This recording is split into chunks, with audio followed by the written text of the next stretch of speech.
Coach Isaiah Thomas said the other night, tonight's a must-win game. Obviously it's not, but do you want your players to sort of have that kind of mindset, for each and every game that they play? My biggest thing is focus on playing good basketball. I mean, the results take care of themselves if you do that. But hey, the other team's playing too. The other team we're playing tonight's awfully good, and we'll have to play good to give ourselves a chance to win. I appreciate his competitiveness. I appreciate his thoughtfulness with that, and one of the things I really like about him. You guys have really struggled to score with Isaiah on the bench. What are things you think you could do to give yourself a better chance? Yeah, I mean, I think that's a great question, Jay, and we're thinking about that answer every minute of every day. I think we've got to find ways for us to hopefully put guys in position to utilize their strengths as much as possible. And it's a lot easier when you've got a dynamic offensive player that draws so much attention. Whether it's scrapping some of the things we're doing, whether it's just doing it a little bit better, whether it's just maybe finding a little bit more consistency. I think there's a lot of things that can go into it. I was really concerned about the way we played offense against the Cavs on Tuesday, and then we gave up 119 the next night, so I wasn't as concerned about our offense. So, obviously we can't dig ourselves those kind of holes where we score 77 in a game, but 116 should be enough. You said the other day that Marcus was going to be reevaluated at the end of this week. Any update on him? I don't have a exact time from a standpoint of an update or any target date per se. So I don't anticipate him being available for next week's games before Christmas, and then after that, I'm kind of on wait and see mode, like all of you are. You see him wrapping up with some different things. Again, you mentioned he was cutting on the court a little bit. Well, he was doing that when we were gone, and then today I didn't go. We had our walkthrough here, so I just came straight here. But he did a little bit more today, and he felt pretty good today. But again, I think that from what I've been told, it doesn't sound like it's any time in the next week. Don't you feel really positive about Tyler and Jonas on Wednesday?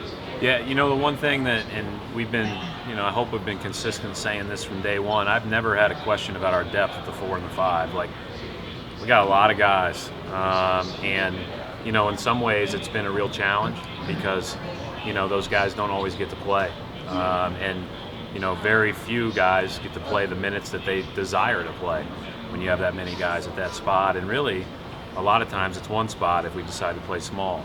So I've never thought twice about when those guys get in, they wouldn't play well. They prepare every day, they work hard every day, and they're good players. And I think that's one of our, it's one of the benefits of our team that may not always feel like one when, you got guys that are sitting for long stretches.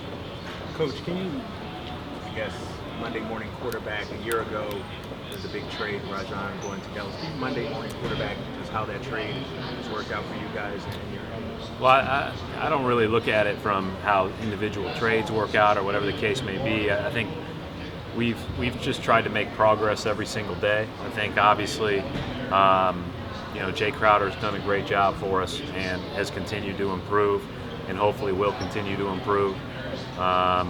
We traded a very impactful player here for a lot of years, and but I think that I feel good about even after a couple of games lost in a row. When I'm not feeling as good about life, I feel really good about our progress that has been made regardless. What did you think when you got Jay? What did you kind of know, about him? And what did you thought about Jay? Developed in his first year? I knew he shot 34% from the corner three. I knew people had told me that he thought he could be a pretty good player. I knew he was tough when he played at Marquette, and I knew nothing else. So I'm really happy that he was included in that trade.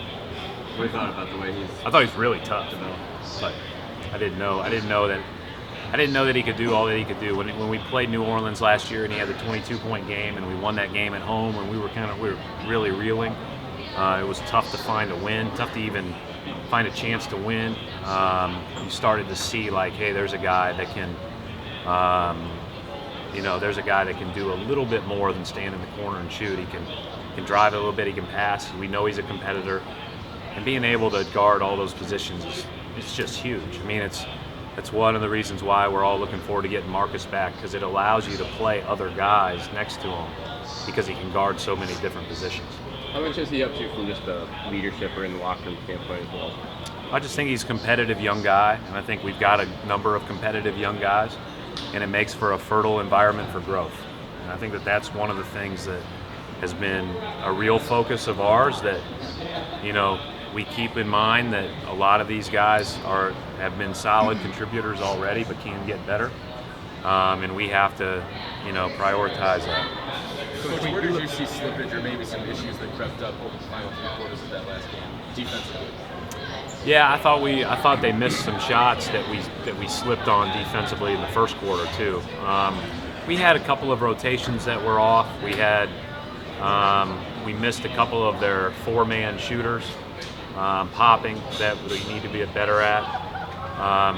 We did a terrible job defending that half-court shot at the end of the first half. And Caldwell Pope and Reggie Jackson hit some really tough shots. And so sometimes you have to credit the offense too. We need to do a better job on the 4-men. We need to block out a little bit better.